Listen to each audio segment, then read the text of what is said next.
Welcome to Money Matters. I'm Emily Johnson, Certified Financial Planner and Managing Director of Polaris Capital Advisors. Today I'm going to be joined by Kathy Olivetti. She's going to talk to us a little bit about loss mitigation, short sales, and foreclosures. Before we get to that topic, which is obviously a very timely topic, I'd like to talk a little bit about what's going on market-wise. We're filming this today on Tuesday afternoon. Right now the market has been relatively positive, but we have had a roller coaster of the last couple of weeks. And certainly this week is expected to be somewhat, hopefully a little bit more relaxed than the last few weeks. But I want to go ahead and just bring us to date on where we are right now. Year to date, not including today, the market, the broad U.S. market, is actually down about 10% year to date. And since we did have a strong first part of the year, the last month, the last 4 weeks, have actually taken 17% out of the market in just 4 weeks. So we really have had a quick run on the market. Some would call that a correction. It seems a little extreme. It also seems a little bit oversold, so to speak, so that now is probably a reasonable time to be looking at getting back into the market. I want to talk a little bit about why that's happening. That 17% decline has largely been driven by financials.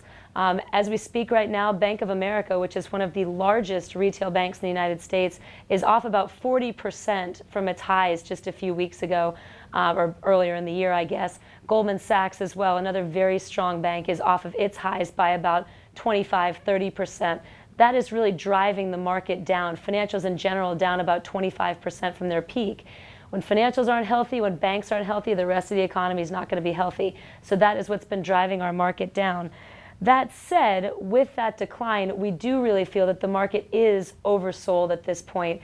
A lot of the fundamentals in the market are still strong, and some of the factors that are driving the market down are not based on fundamentals. They're not based on economic health. We still feel that the economy is teetering along. Something we have to look forward to later this week is Ben Bernanke is going to be speaking at the Fed Summit that occurs on Friday. There are expectations that he will have some action type oriented commentary, and that's expected hopefully to rally the market somewhat, but we never know. We're certainly sitting in a very nervous market this week. We expect it to stay somewhat flat, hopefully have some of the volatility fall off until Friday. So we're certainly watching that closely, and we'll talk a little bit about more action-oriented ideas at the end of the show based on this market. But let's take a little break, and when we come back, we're going to be joined by Kathy Olivetti, and she's going to speak with us about loss mitigation, foreclosures, short sales issues that I'm sure many of us have heard a lot about if we haven't experienced it. So I hope that you can join us back in just a few minutes with Kathy Olivetti. This is Money Matters, and I'm Emily Johnson.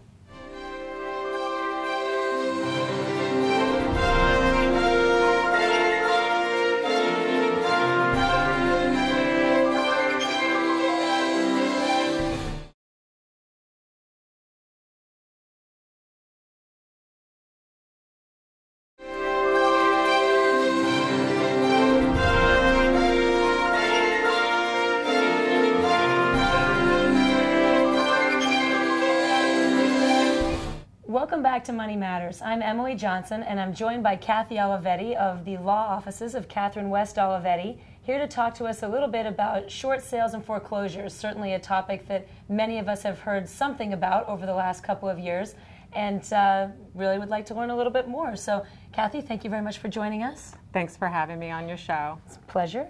Tell me a little bit about your practice and yourself, your practice, your firm. I know this is one of the areas that you specialize in.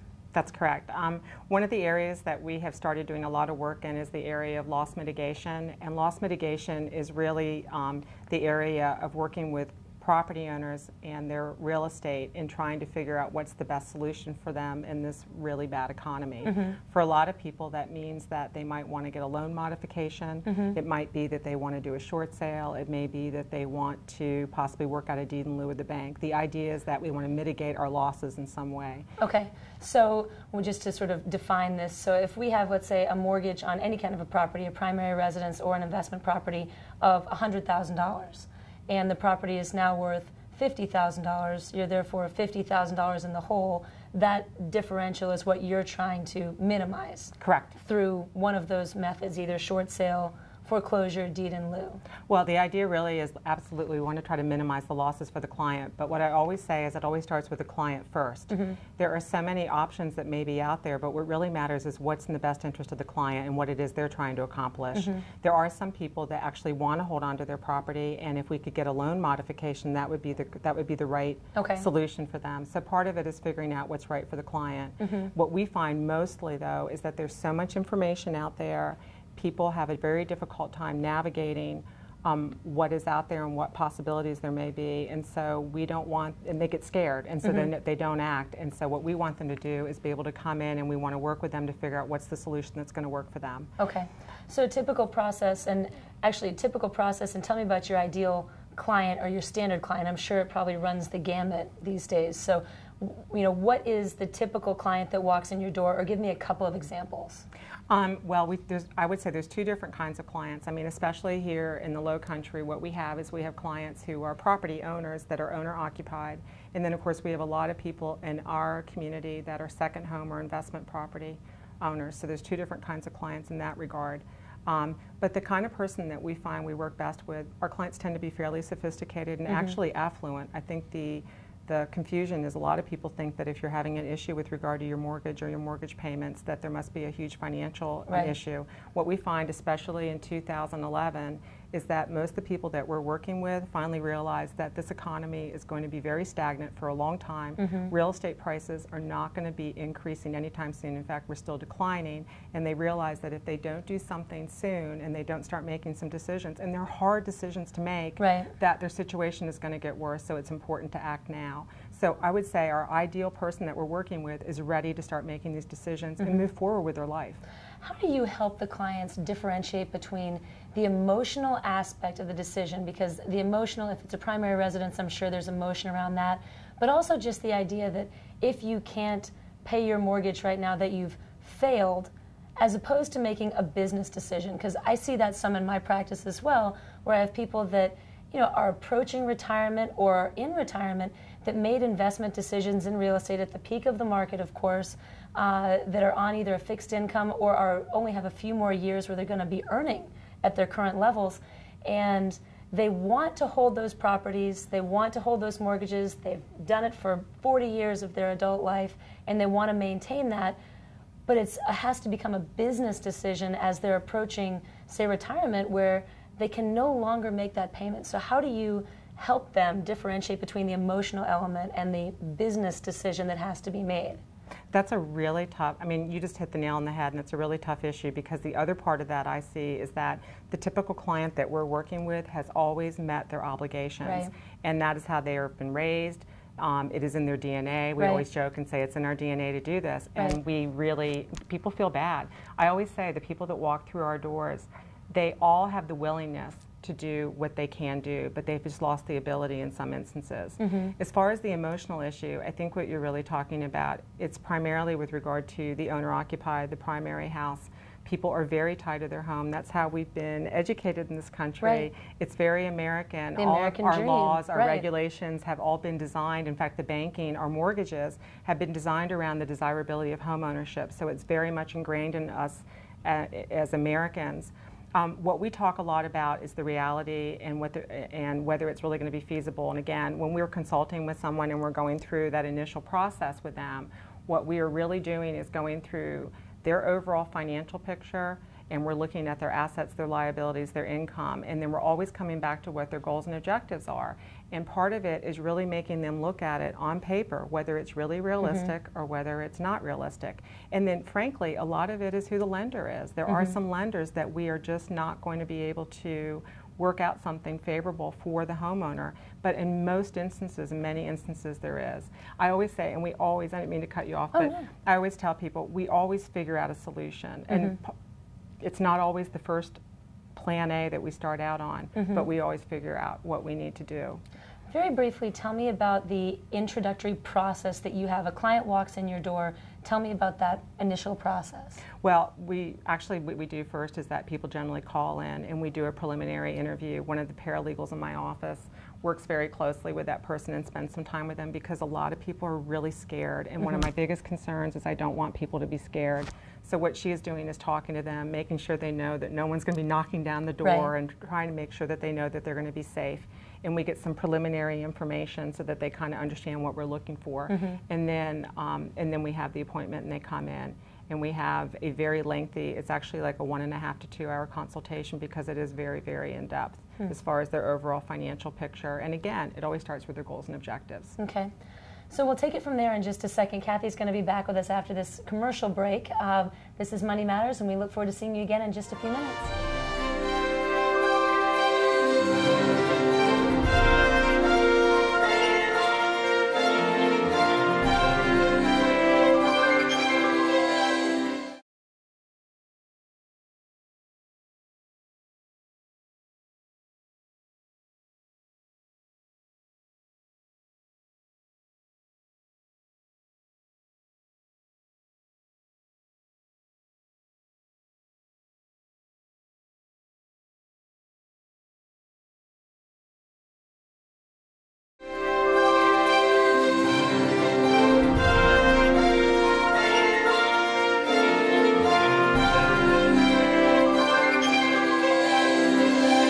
Welcome back to Money Matters. I'm Emily Johnson, joined by Kathy Olivetti, and we are talking about short sales, foreclosures, and loss mitigation. So we just talked a little bit about what the initial process is for clients that are obviously very varied in their needs coming into your office. Once you've assessed their financial situation, assets, liabilities, cash flows, expenses, how do you then take it from there? You mentioned 5 factors, I know, previously. Tell me a little bit about what how we you do. take it from there. Actually, it depends upon what we're going to be doing. If we're going to be doing a loan modification, if we're going to be doing a short sale, or if the situation is right, we might have some other options. But typically, we work with a lot of clients in a short sale, and that's what most people like to ask about. We do a lot of short sales here in the Low Country, and what we finally decided after doing several of them is that there were 5 factors that went into whether or not we were going to be successful with a short sale. And for me, successful means that we reach an agreement with the lender and with the client, who is the seller, that we can all live with. And that's going to be different depending upon who the client is and who the lender is. And you're the client's advocate. You're your client's advocate. You deal with the bank on behalf of the seller. Okay. We work with the seller, and we work with the seller's realtor. But everybody's story is different, and that's one of the things I have to emphasize, because there are these 5 factors that go in. The number one factor that makes a difference on the success, most importantly, is who that lender is. We're going to get a very different result if it's one of the big 14 servicers, if it's one of the bigger banks, as opposed to one of our smaller banks. The smaller banks do not have the same resources or the same opportunities that the larger banks have. The second factor is the client. And what I mean by that is that we have certain clients, clearly a person who has got a very strong financial situation is going to be treated and looked at a little differently than somebody who's had a very, very serious hardship. They might be expected to come to the table with, say, they more may cash have to do make a contribution. Exactly, and that's what's Okay. going to matter. And again, the success is different for every single person, because that person, we're just going to have a different expectation, and we try to work with our client on that. The third factor is the realtor. It's really important. We've got some of the best realtors, I believe, in the country on Hilton Head, and we have got some outstanding realtors here. We're so fortunate that know how to work with the clients in this environment. They know how to find buyers in this environment. Don't several of them have a special designation, too, in dealing with short sales and foreclosures, I think? I think there's several. I'm not as familiar with all of those, but there are several designations. But somebody, I mean, most of the realtors now that are still in this market, they understand how important it is to work with those different kinds of issues. I'm sure so it makes up a huge important. percentage of the sales on the island. Exactly. The other factor, the fourth factor, is the property itself. We've got to have a property that we can get a contract on. The really sad truth is that if you have an unimproved lot out in one of the communities, for example, maybe in the Bluffton area, it's going to be almost impossible to get an offer. We've got lots out there that are on the market for next to nothing, and there's just no market for them. So in those instances, we know that a short sale is probably not going to be a possibility, and we talk about other options.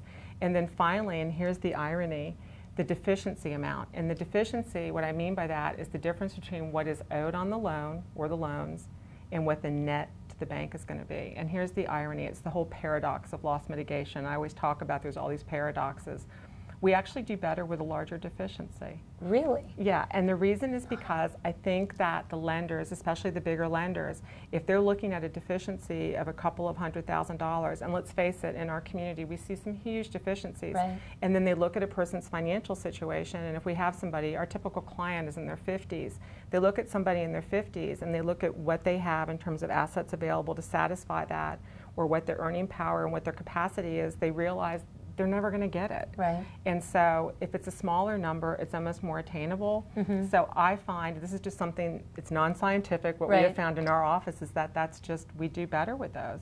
So those are the 5 factors. So once again, in the success, I can't emphasize this enough, that everybody's situation is so unique, and you cannot measure, you know, your situation next to your neighbors, because if you have a different lender, it's going to be a completely different story. Different numbers, different situations. So again, it's the lender, it's the client, the realtor. We have to have a realtor. We need a contract to do a short sale. The property's got to be marketable. We've got to be able to get a contract on it, and we needed, you know, we need a deficiency. The level of deficiency means a big thing. So interesting. That's really interesting. So I mean, we could take this in a million different directions, and I wish that we had a ton of time, really.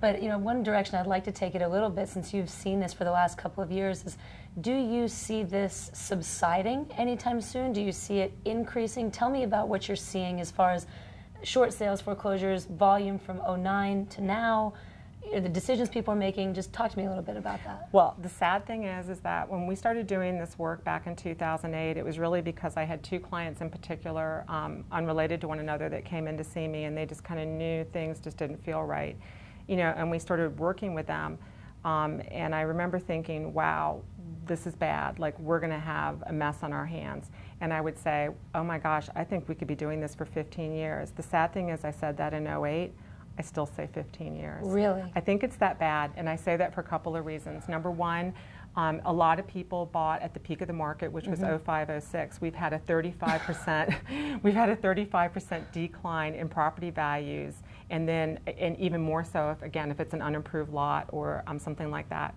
So even if you take just the conventional, what we used to consider to be a modest increase in real estate values, if we stopped declining right now, and then you started factoring in what we used to say 2 to 3%, or 2, 3, 4%, and you start doing the math, we are years away. Couple that with the fact that the banks are on hold, the large banks are under tremendous pressure from the federal government and from the attorney generals to reach some kind of settlement agreement that's not going forward. We're still sort of in this, you know, this. And that's on the mortgages that have failed previously, not those that are no, that's not on anybody. The forefront. We still have people that are current that come to see us, and they're still just trying to assess. They're not even in default yet. Right.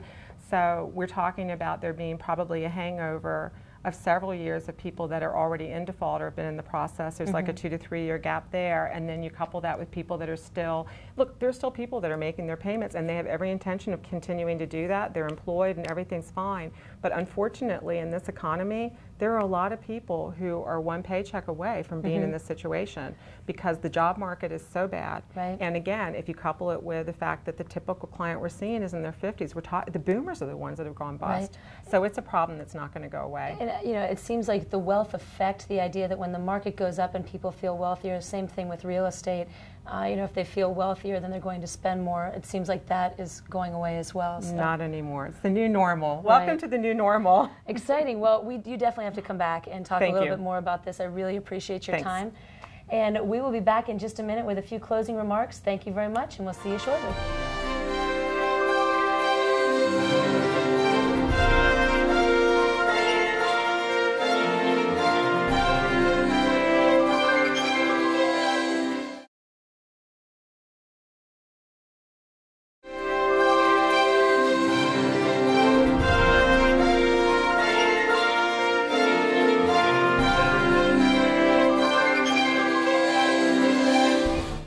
Welcome back to Money Matters. I'm Emily Johnson, and I'd like to close with a few parting shots before we end our show today. First and foremost, we just spoke with Kathy Olivetti about short sales and foreclosures. If you have any questions about your mortgage, short sales, foreclosures, I'd strongly recommend going and speaking with her. You never know what the circumstance is. Each situation is different. Would strongly recommend giving her office a call. Second, we'd like to talk a little bit about action elements that are action items that we can make in the market right now. Obviously, the market is pretty oversold at this point. We are actually, at least in financials, approaching 2008 levels. And the fact that we're even looking at 2008 levels brings back the memories of 2008, and I think that that is actually what's driving a lot of fear in the market right now. People experienced 2008, certainly remember what that felt like, seeing those precipitous declines, and now when we're seeing another rapid decline in the market, I think that the gut check that people have is definitely not there the way that it was in 2008. They don't want to go through it again, and I think that that is exacerbating the declines that we're seeing in the market right now. That said, market is largely oversold in some specific areas. This is not the time to go out and sell. It's also not the time to rethink your entire market strategy. However, it might be the time to, number one, take a look at tax loss harvesting. What that is selling positions that you have in your taxable accounts to generate losses and perhaps using the proceeds from those sales to reposition in something that you feel is going to have a greater opportunity for growth in the future, and you're able to take that tax loss for this year. So number one, tax loss harvesting. And number two, look at where you're going to be repositioning those proceeds or additional cash that you might have on the sidelines right now. There are some good opportunities. There are some good opportunities in financials. Specifically, we're looking at high quality financials such as a JP Morgan. We're also looking at some of the strong banks, investment banks that have been oversold, specifically Goldman Sachs, Morgan Stanley. These are banks that are high quality investment banks that we believe will weather the storm well and have been oversold. And then lastly, looking at small caps. They have certainly been oversold as well, or have been sold down abruptly. We expect that they should rally back as the banks begin to rally back. So look at where you are repositioning your cash. There are some opportunities right now. And that's pretty much all we've got for action items for this week. Certainly welcome you joining us. If you have any ideas for future shows, we do welcome your comments. Please check out our Facebook page at Money Matters/Polaris. Email me at Emily@Polaris Capital Advisors. I welcome your thoughts. I look forward to hearing from you, and I look forward to seeing you next week on Money Matters. I'm Emily Johnson, and have a great week.